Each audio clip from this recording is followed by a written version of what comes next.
is crack, rock cocaine. It isn't glamorous or cool or kid stuff.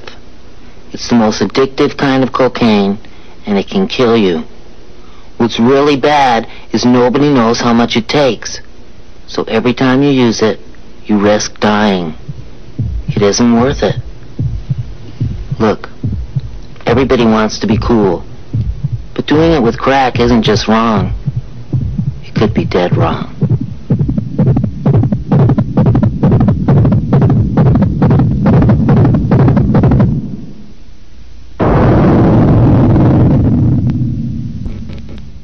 That the U.S. government, and more specifically the CIA, may have been involved in almost a decade of introducing, financing, and distributing drugs, and that the profits from these operations went to fund covert operations in Nicaragua. Men who were working for the CIA's army were responsible for bringing all that cocaine into Los Angeles that sparked the crack epidemic. The CIA's army, Webb says, were the Contras, the anti-communist rebels fighting the government of Nicaragua back in the 1980s, an army founded and funded by the CIA. Webb wrote that some Contra supporters smuggled cocaine to America to raise money for their cause. Smugglers even used the U.S. government's own airlift operation at El Salvador's Ilopango airport to get cocaine back across the American border.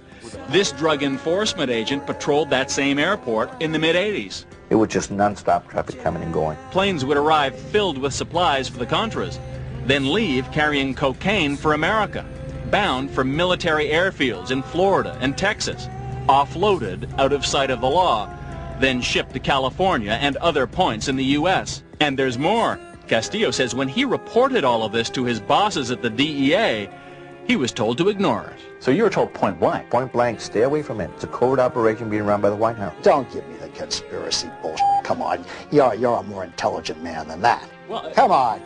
I mean, come on. There has never been a conspiracy in this country. Never. In the mid-1980s, there was a high-level White House conspiracy called Iran-Contra. No question in my mind there is a complicity in the flow of drugs into this country, period. A Senate investigation led by John Kerry of Massachusetts found that individuals who provided support for the Contras were involved in drug trafficking, and that one or another agency of the U.S. government had information regarding the involvement, either while it was occurring or immediately thereafter.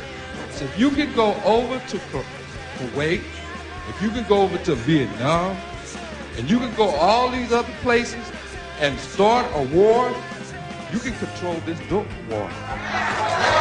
We're interviewing 7 former agents. One was sent down to murder the head of Cuba, Fidel Castro. Another gentleman, Colonel Philip Redinger, was sent down to Guatemala to overthrow the government of Guatemala in 1954. The third agent was actually a spy on Iowa State University campus, where he spied on students, dark-skinned students, foreigners, and people from other countries. He was then sent down to Cuba to poison the food supply in Havana, poison the children of Cuba for whatever reason.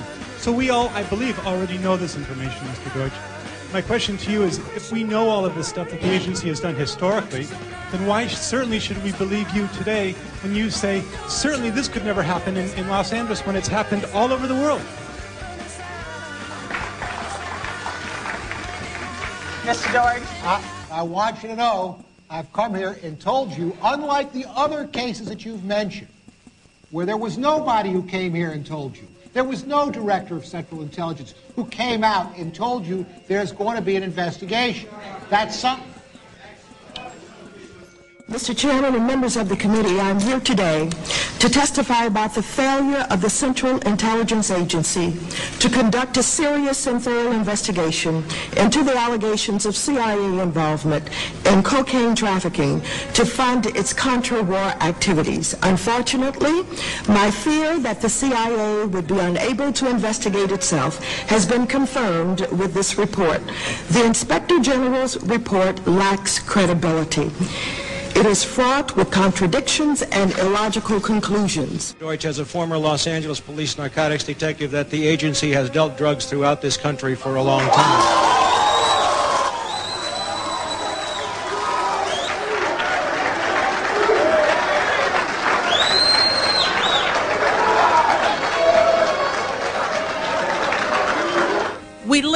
an information age, and information is power. Without it, we are powerless. With it and its effective application, our potential is unlimited.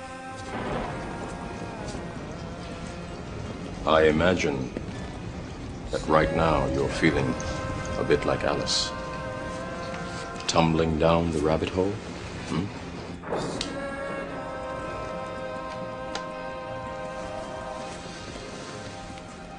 This is your last chance. After this, there is no turning back. You take the blue pill, the story ends.